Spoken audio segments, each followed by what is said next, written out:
وما لنا ألا نتوكل على الله وقد هدانا سبلنا ولنصبرن على ما آذيتمونا وعلى الله فليتوكل المتوكلون.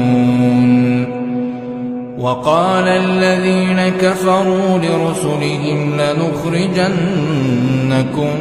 من أرضنا أو لتعودن في ملتنا فأوحى إليهم ربهم لنهلكن الظالمين ولنسكننكم الأرض من بعدهم ذلك لمن خاف مقامي وخاف وعيد.